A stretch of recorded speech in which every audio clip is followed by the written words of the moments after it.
our first guest. Alex Harz is with us. Welcome, Alex. How you doing, Debbie? I can't tell you how excited I am to talk to you about the Quest Nepal. Well, you know what? I appreciate you taking the time to ask me some questions and to chit chat about the film. And I'm definitely excited to speak with you as well. Alex, you blew my mind with this film. I'm watching this. I mean, yes, I've seen Nat Geo footage of Mount Everest, and I've seen other photographs and some films of people attempting to climb to the summit. I have never seen anything like what you bring us. I mean, number one, the top of at the summit, the peak. You've never seen Mother Nature so beautiful, so pristine, so crystalline, with the blue skies and the sun and the snow, and it's a true white. It hasn't been polluted yet. But you take us on this journey, really, that starts in Kathmandu, and we get to meet the people and learn about the culture and the colors of life that they have, and then the Sherpas and the traditions and everything that people complain about. Oh, climbing Everest, it's a business, it's this, it's that. It may be in some respects, but it provides jobs and essentially quote unquote careers, generational careers for the Sherpas. And this is so encompassing, so fascinating, and so entertaining and so beautiful, all rolled into one, Alex. I don't know how you pulled it off. Needless to say, Debbie, is the hardest thing I've ever done in my life, front or behind the camera. Of course, that whole point to the story, and I really appreciate the kind words about the Quest Nepal. The whole point to the story was to really showcase the country of Nepal. The Hinduism, the Buddhism, the communist civil war, all the different aspects that you might not get to hear or see about, especially in the West, right. About Nepal. And Mount Everest happens to take a big part of that portion of what Nepal is identified as and what it means, because it took 52 days to climb that mountain. Mm-hmm. So obviously, of the 60 days of production in Nepal, 52 of those days were consumed by the Everest expedition, but we wanted to really tell the bigger story as it relates to Nepal, as well as what does the mountain actually mean to the country, and what does the country mean to the mountain, and what is this little Southeast Asian nation really all about, where most people couldn't even place it on a map. And so I greatly appreciate those kind words, and if we were able to facilitate that, because that's really what my job is just to be kind of the facilitator to tell Nepal's story, and Tashi's story, and Kumar's stories, Mount Everest story, and all the subject matter that we cover in the film, to tell their story, then that's all I can ask for. And then hopefully that was, what was achieved. Well, I think you definitely achieved it. But what is so interesting about how you achieved it, Alex, is that you weren't lecturing us. You were having conversations with people. You're punctuating this with voiceover, giving us some backstory of certain things. I don't think that many people realize that Kathmandu is the birthplace of Buddhism. Yes. Yeah. Nepal is the birthplace of Buddhism, and most people think it's India, but it's not. Yeah. Yeah. And you also, a big question, I stopped counting, but how many times did you receive blessings before you started the climb? Many. I got quite a few katas, which are these ceremonial scarves that are put around you. Obviously, you've seen the film that, a very legendary monk blesses us before we head further down the Khumbu Valley towards the Everest Base Camp. We get blessing from the mountain itself during our puja ceremony, because you're not even allowed to touch the mountain until you go through a lengthy puja ceremony, which is a Tibetan Buddhist and a Sherpa tradition. Because from what we think of what the Mother Earth is, or the goddess mother of the world is, we have a vague construct that it might be the sky or it might be the weather. But for the Sherpa people and for the Tibetan Buddhists, they believe that the goddess mother of the world is actually Mount Everest. So in order to have access and get safe passage on the mountain, for example, we needed a blessing from the mountain, from the goddess mother of the world, Chomolungma, or Chomomia Lungsama, as they call her. So along that whole process, and even in Kathmandu, like you mentioned, from the Hindu sadhus, which are holy wise men, getting their blessing, going to the Buddhist stupas to get their blessing, to circumambulate around, the largest stupa in the world, to get its blessing. It was a constant process. And regardless of how spiritual you may or may not be, it has a direct effect on you over the course of those 63 days, that's for sure. Well, for my money, if I were going to be insane enough to try and tackle climbing to the summit of Mount Everest, I would want all the blessings I could get. Indeed. So, but the one with the exchange between you and the monkey god was fabulous, fabulous. But at every turn, you're reeling us in with something else, new factoids, new things that aren't in the history books, that aren't even really, if you casually Google, you're not even going to find it. You've got to look for very specific things to find this information that you're sharing with us. But more than that, it's you let us meet the people. And we get to know the people and their history and their culture. And that's something that you can't get in a book or on Google. Absolutely. Absolutely. And you're 100% right about that, Debbie. The whole point, secondary point to it is to tell you these rarely seen, untold stories from these fascinating places in the world. And the first installment of the Quest series happens to be the Quest Nepal. And so therefore that was our objective. Like, the monkey god Hanuman Baba, well, he's a Hindu sadhu. He's a holy wise man. He actually lives on the Pashupatinath temple grounds, which is a 3,000-year-old temple. It's one of the oldest temples in the world, and they live in caves. And he's been living there for 42 years, denounced anything that had to do with material gain for his sole purpose of trying to achieve moksha, which is the Hindu, equivalent to trying to reach nirvana. And so, when you get to experience these people and really truly care about what they're about, what they have to tell you, what they can offer you, you really get a different perspective than, like you said, that you may or may not be able to find on Google. Yeah. Well, let me break this down here, because one of the great aspects of this, one of the mind-boggling things for me, is the actual production of this, because of all the mental and physical preparation that you need for this climb. I for one, you could not put a camera in my hand and have me come along and say, "Hey, Alex, I'll shoot for you as you're climbing the mountain." Not going to happen. So what logistically, because you've got camera footage going all the way up, camera and audio all the way up. Mm-hmm. And it's not drone shots. Yes, you have some helicopter footage there to give us perspective of the massiveness, the scope of what we're looking at. But how do you even approach this with a crew? How big was your crew complement? And some of them bit the dust. They couldn't take it. Had to be helicoptered out. Yes. So explain this process for me. Yeah, that's a very good point, because the biggest limiting factor to get this story that you were able to watch is to be able to climb the mountain itself. And so therefore that eliminates 99% of the people that would like to pick up a camera and do so, because more people, for example, played in the NFL playoffs or the World Cup or these major sporting events and have climbed Mount Everest. So that's the biggest limiting factor. You have to be able to climb the mountain first and foremost. So that makes it extremely difficult, as you can imagine, and it also makes it extremely limiting. So the crew that we had 7 cameras running, and we also filmed this all in virtual reality as well, which we'll be releasing, a few months from now later on this summer. On top of that, but our crew got smaller, like you said, the higher we went. So again, our camera crew, which a lot of it was based out of LA, Las Vegas, and Denver.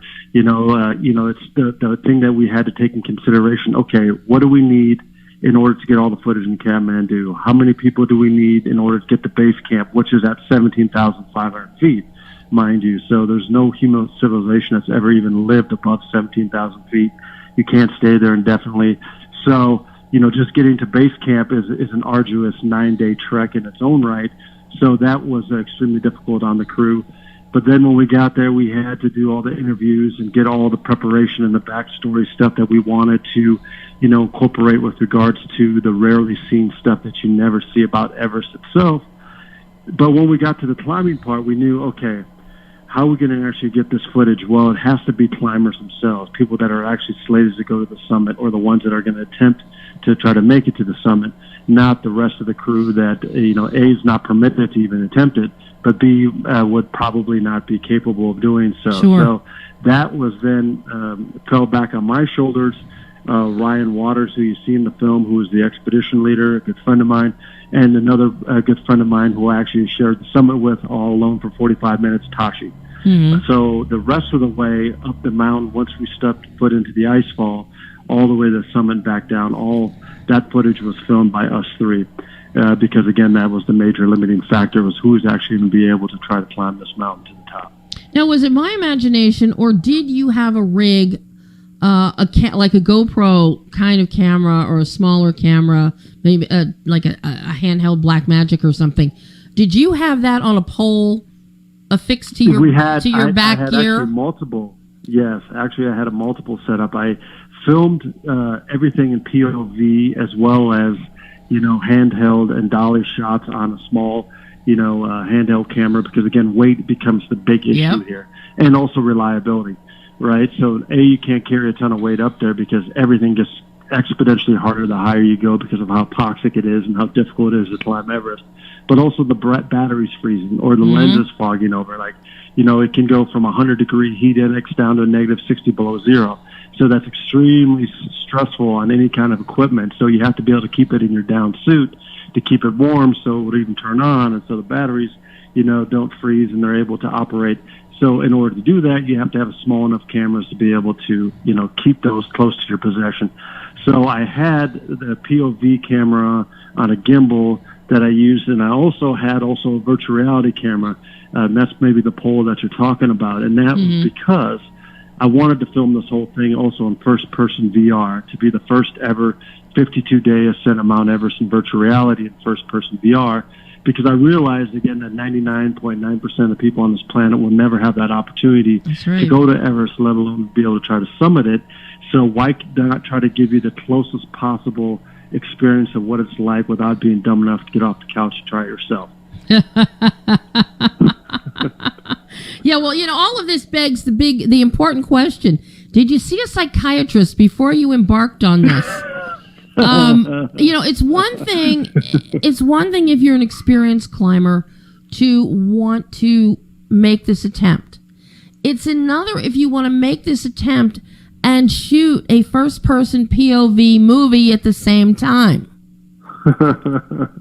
Yeah, that's a very good point too, Debbie. I mean, I think part of it that may have been somewhat helpful in this regard, besides how difficult it was to film and the logistics of it all, is it's almost like a war reporter analogy. So imagine a war reporter covering the coverage back in Syria, or now in Ukraine, or in Afghanistan and so on.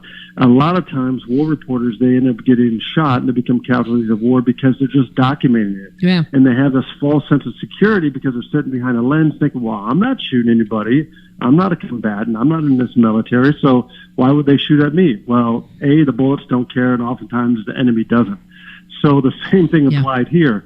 When I'm crossing a ladder in the Khumbu Icefall, and it's 1,000-foot deep crevasse, and it's 5 Home Depot-style ladders strung together by fishing twine, and it's bouncing up and down, and you have 1 inch of purchase to try to stay balanced on the ladder. Well, I also had to film that. Yeah. So where you might have a deer in headlight moment where a lot of people say, nope, I'm not going any further. They turn around, world-class athletes, mentally tough people, all type A personalities. They still said, oh, this is too risky. I can't take this. I'm not going any further. They freeze up, and that's the end of their expedition.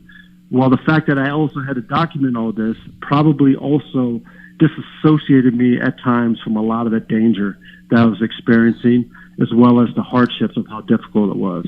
You were thinking more about the filming aspect instead of what the hell am I doing? So that was a constant internal struggle. Like, what are you doing? And keep going. I mean, I have to say, Alex, when you were over the icefall and you've got the camera, it's on your head, it's pointing down. We see your toes. We see your hands trying to hold on. And all I'm thinking is, oh, my God. I was on the edge of my chair. I kid you not. I could not believe that. Because, when people think about climbing mountains, all right, you're going up, sheer rock, like, El Capitan or something. Yeah, okay, it's sheer rock face. Or anybody that saw Cliffhanger with Stallone years ago. But that's not what this is. It's not just you hit a snowy patch. Oh, it's not just there's rock face. There's these ice falls that are they look beautiful, but so menacing and dangerous. And yeah, absolutely. The Khumbu Icefall, Debbie, is considered by many the deadliest 2.5 miles on Earth. Because it flows at up to 6 feet a day downhill. So you're talking about blocks of ice the size of office buildings and houses and cars that's flowing downhill of up to 6 feet a day. So what do you think is going to happen? Well, they're going to crumble over. They're going to collapse. The crevasses get wider and wider and bigger and bigger. And so every time you go through the ice fall, because you don't climb Everest in one sitting, the reason why it takes so long is because you have to work your way up and down the mountain to adjust your body to that extreme altitude and to carry loads and equipment to the higher camps. So you're going through the ice fall multiple times. So each time you go through it, it's like playing Russian roulette. And you're just hoping that you're at the right place or not the wrong place at the wrong time. And so, it can be very daunting, but on the same token, like you said, it's extremely beautiful as well. So it's this really strange, bizarre chemistry that you develop with that living beast of the icefall moving up to 6 feet a day downhill. See, and I found that just so amazing. As I'm watching those segments and hearing you talk about them on camera, and it's like, you never know. It's like, yes, you have to keep making technically the same route for your acclimation. And also, for breathing purposes and oxygenation, and also to move equipment from point A to point B. But in those ice falls, it never occurred to me until watching you that even though you have marked out, here's all your Home Depot ladders, here they are, you're crossing here today, when you try to go do it tomorrow, those ladders may have to be moved somewhere else. So yes, and they might not even be there. They might get wiped out by an avalanche, or they might get wiped out by a Serac collapse, or they might just fall into an opening crevasse that's getting wider. I mean, that is something that never would have occurred to me without seeing this documentary. And you talking about this. Because that is beyond harrowing.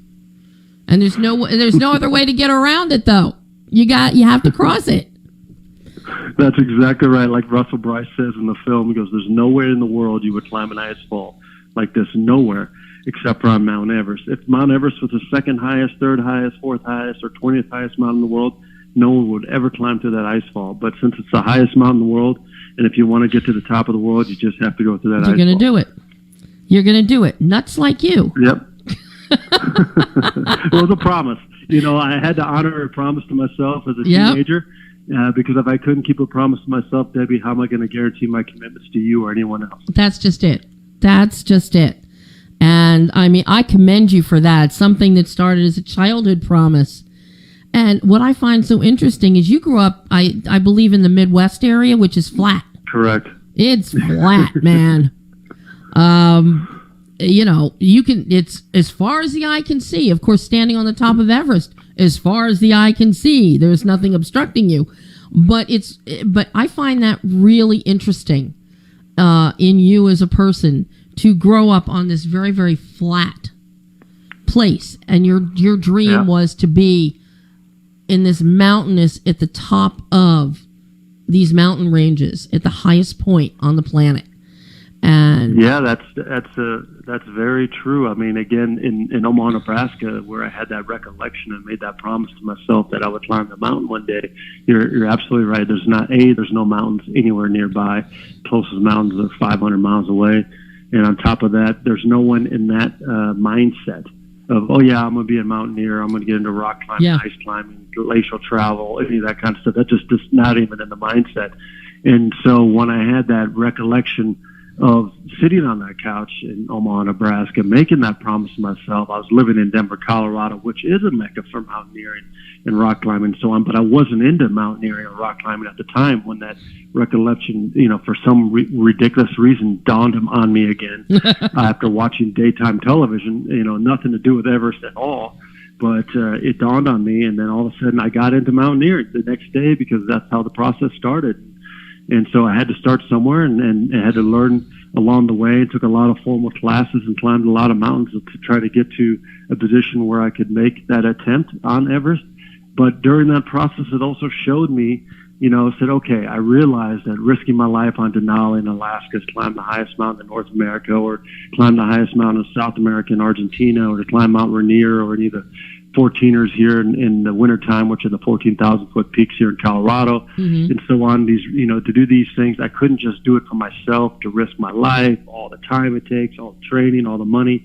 And that's where the idea for the quest all of a sudden came to me as well. It was standing on the summit of Denali in Alaska at 11:30 at night, under that Alaskan perpetual sun during the summertime, which is bizarre in its own right. That's when I said, okay, I gotta do something bigger with this, because I've got to be able to take the world on my shoulders, because I know they're not going to have this opportunity otherwise to see this kind of stuff. Yeah, no, absolutely. But, this is what happens when you watch soap operas. That's exactly right. This is what happens. They set you on a path of no return. Oh, my God. Alex, once you got back to civilization again, and you've got all this incredible footage, how did you and your editing team, how did you even start putting this together? Because I can only imagine how much more footage you have that is not in this 80 minutes of film. Yeah, exactly right. We came down with 63 hours of content.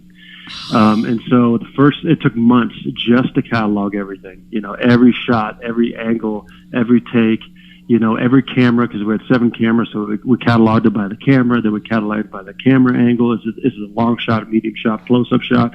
Then the take, the location, where are we specifically, for example, on the trek, or what day of the climb. So that took months alone just to catalog all those clips.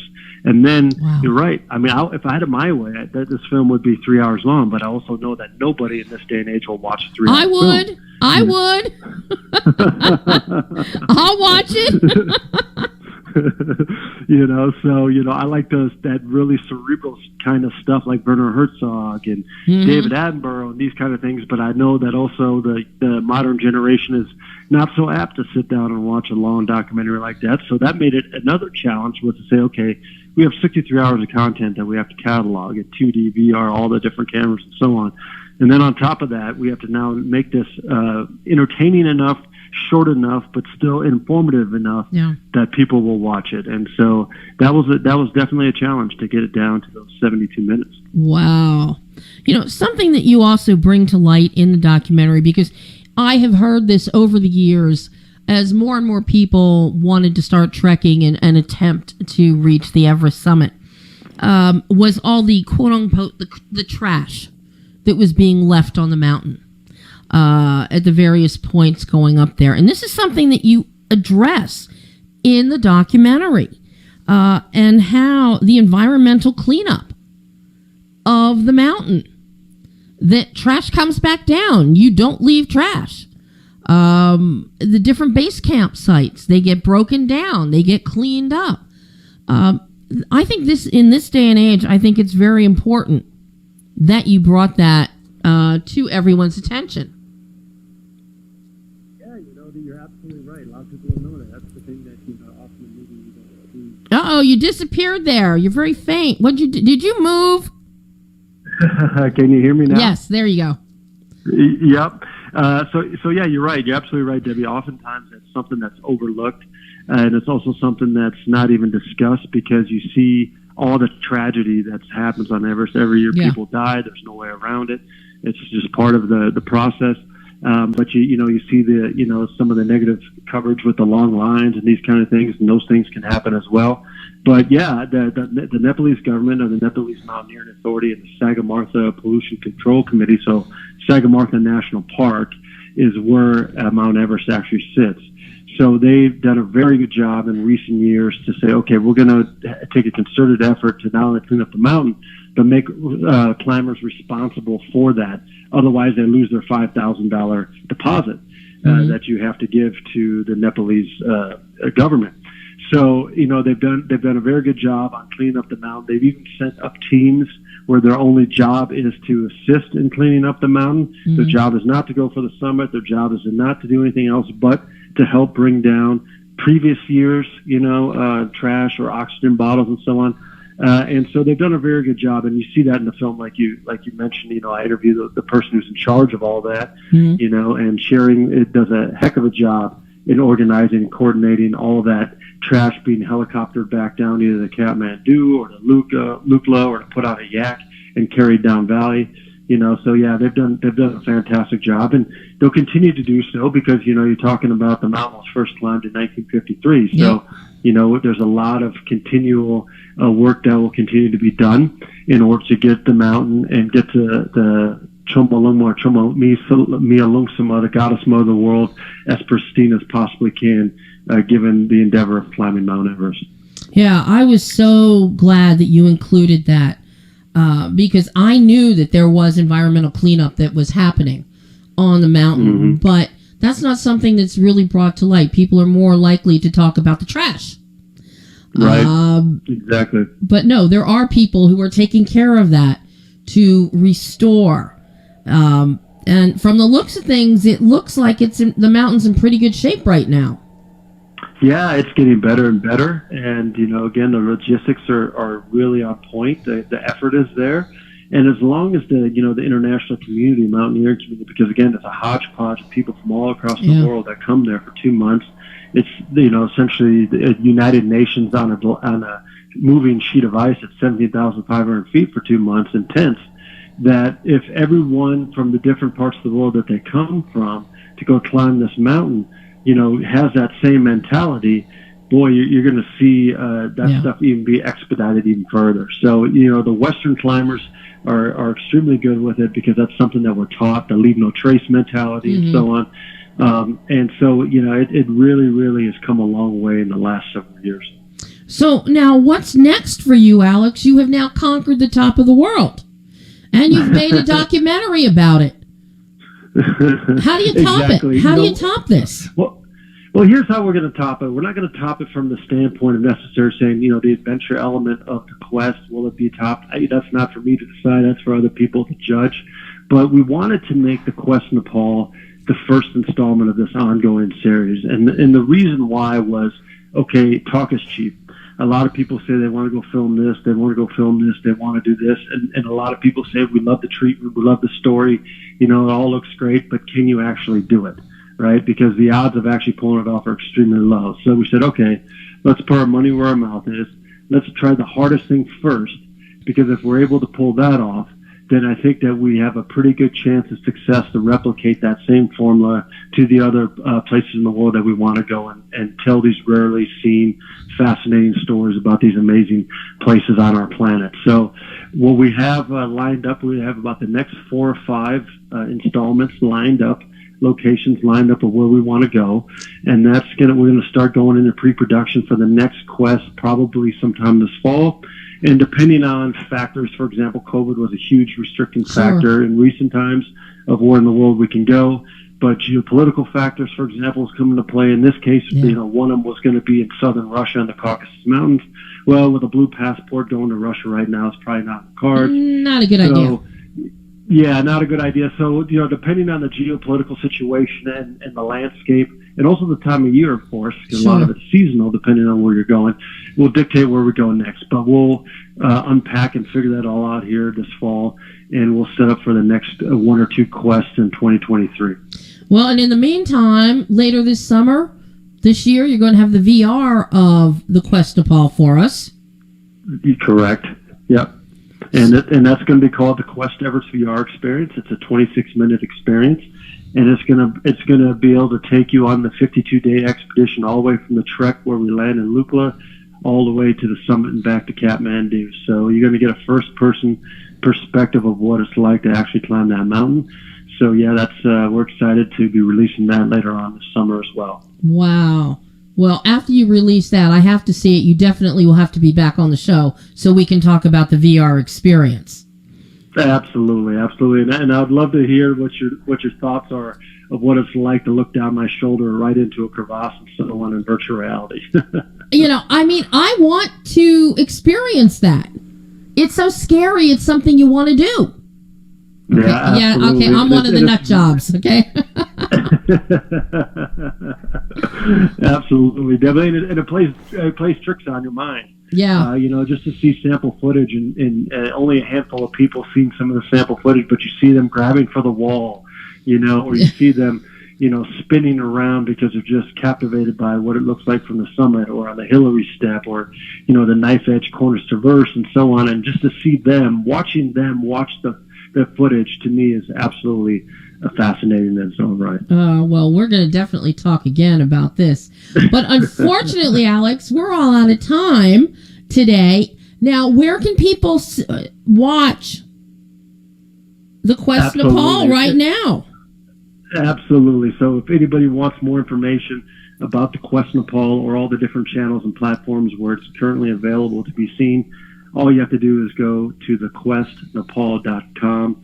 Again, thequestnepal.com, and all that information's right there, and you can link through to any of your platforms to watch the film. Oh, Alex, this has been such a thrill to talk to you about this. I am such a nerd. I love documentaries like this, and I'm in love with this one. And I can't wait till we talk again, and I can't wait to see your next expeditions. Well, I appreciate that, Debbie. Thank you so much for taking the time to talk to me. And if you can do me one more favor, just enjoy the rest of your day. And again, thanks so much. Well, you started it off perfectly, so I know I will. Thank you, Debbie. Thanks, Alex. Bye-bye. Bye-bye. And that was Alex Harz, writer, director, editor, adventurer of the Quest Nepal. It will blow your mind, people. You've got to see it. Now,